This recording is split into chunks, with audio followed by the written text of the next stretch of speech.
Hello, America. I'm Mark Levin. This is Life, Liberty, and Levin, and we have two great guests. Katie Pavlich, how are you? Nice to see you, Mark. Thank you so much. Candace Owens, how are you? Very good to see you. Two of the great, young, smart, intellectual conservatives who I wanted to have on the program. Now, Katie Pavlich, in 2010, you earned your Bachelor of Arts degree in broadcast journalism from the University of Arizona. After completing your degree, in 2010, you moved to Washington, D.C.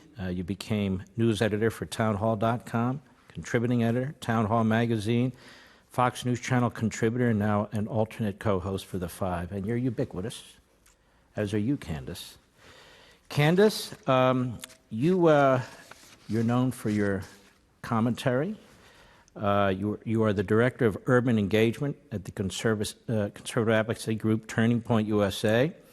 You were pursuing an undergraduate degree in journalism at the University of Rhode Island. You left school. You said, that's enough. You launched socialautopsy.com in 2016, a website where you were exposing bullies and so forth. Now, this is very interesting to me. You really come from different backgrounds. You're both conservatives. Is that correct? Correct. Correct. And you came at it from a completely different direction. This is something I think about all the time, how to appeal to people, how do we reach out to people from different communities, people from different backgrounds, because I personally think conservatism is the glue that holds society together. Why are you a conservative? Well, as Margaret Thatcher used to say, the facts of life are conservative, and I think that's really just part of who I am.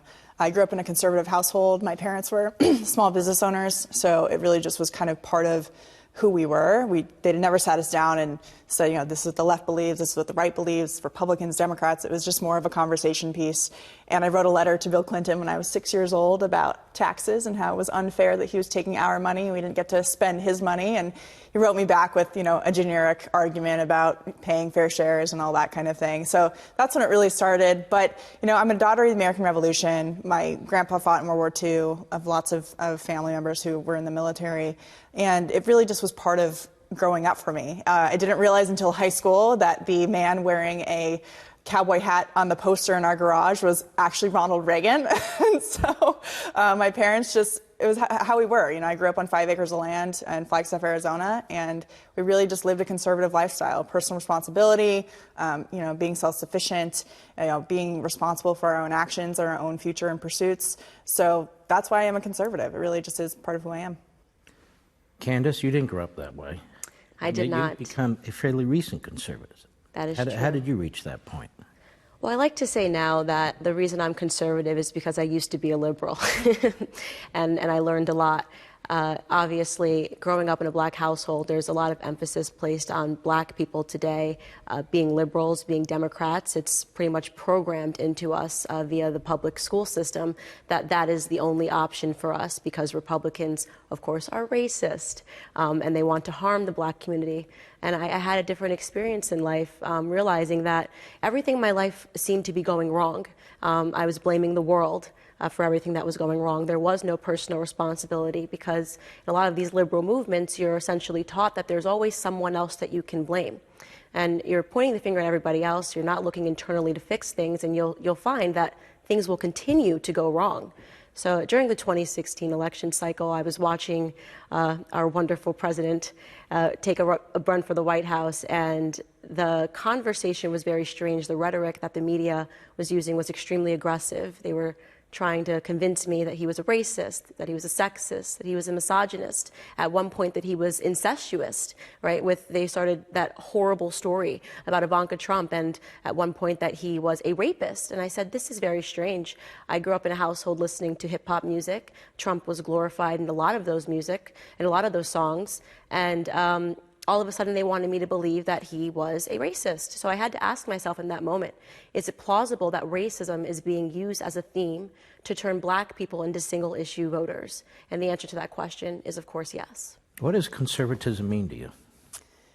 Conservatism to me is, limited government, liberty, and sticking to the Constitution, and realizing that government is not the solution to almost anything, that your community, your family is a solution to everything. Going back to the beginning of the country, we've rejected this communal style of living, going back to the Pilgrims coming here. I mean, being conservative is really just about, making your own decisions, deciding on your own future, and being responsible when you fail, learning from those failures and being able to move on and be successful in your own right, not having to depend on other people to make your success for you. Obviously, you go through life and you have, partnerships and bosses who promote you and give you opportunity, but it's really up to you to take those opportunities and pursue them in a way that makes you successful.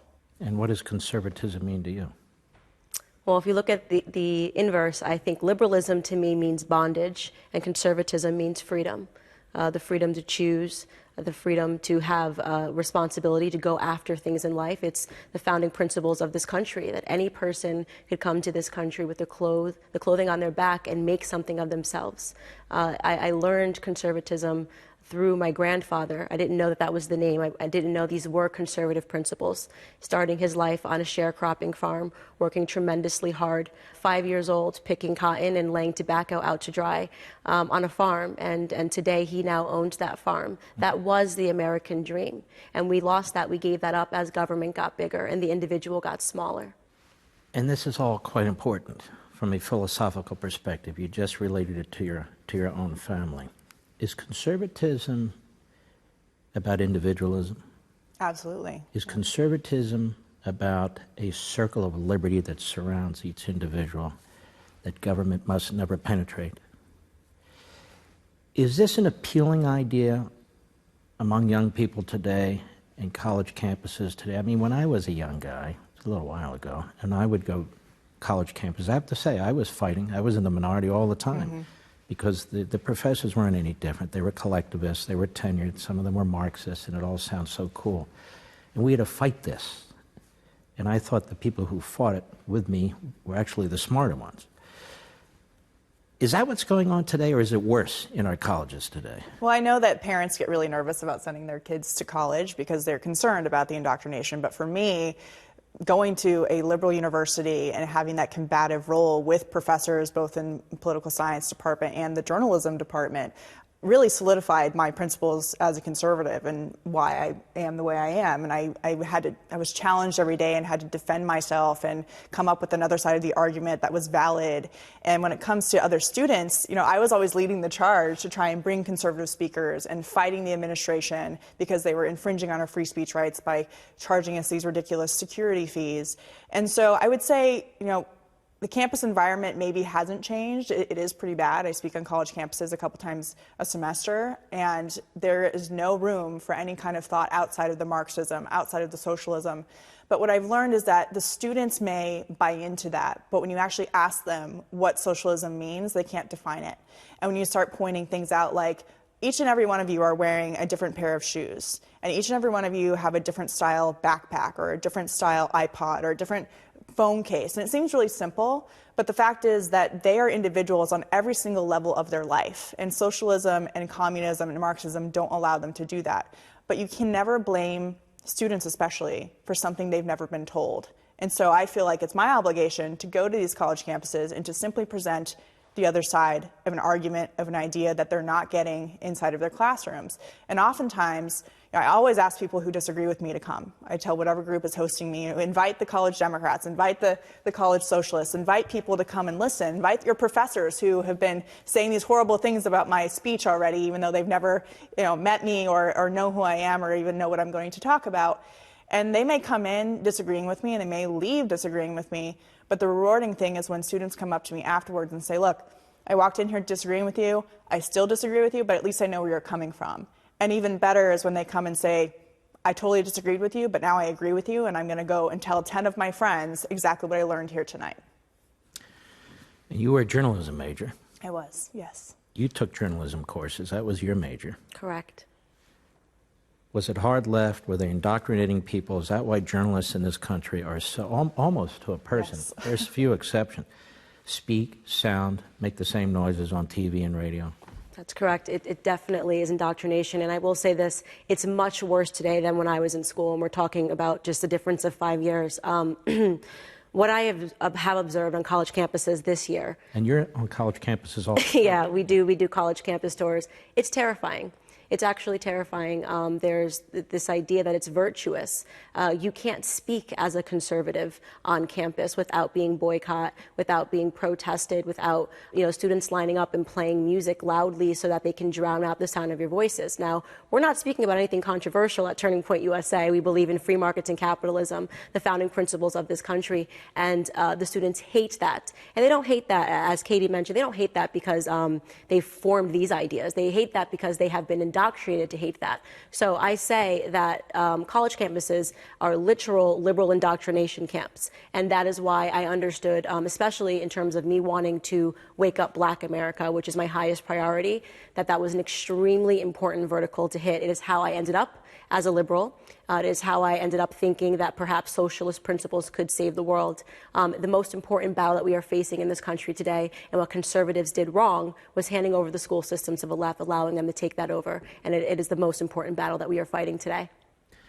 And this is a great point. I mean, it essentially is a monopoly, an ideological monopoly. And Right. yet, this is where we're told academic freedom and free speech. At least, again, when I was going to colleges, even though I was the minority, from a philosophical perspective, they would hear you out. Mm-hmm. We had a few conservative professors. There's less and less of that. So we have this ideological monopoly, let's call it that, on our college campuses, even though there's thousands of them. There's a few exceptions, like Hillsdale College and Grove City and a few others. But they're the exceptions. What do we do about it? Well, I would say we need more conservative professors, but that is not the easiest feat in the world. Let me just point, because the faculty, it's incestuous. The deans, the faculty, Correct. they Right. pick from their own schools, they pick people who have their own ideology. I mean, I've been looking into this myself. How do we break the back of this monopoly? Well, I think that we have to first look at the fact that taxpayers are funding these government institutions. So we call them public schools. They're really government institutions, especially when it comes to universities. They're constantly going to their state legislatures and asking for more money for less productive work and less results. The universities on the public level, the government level, are not responsible for anything that they put out. So they don't care if you go for 4 years, 5 years, 6 years, as long as you're paying them money. They don't care if you get a degree in sociology. They actually probably prefer that. But there's no results. They're not trying to get people a job.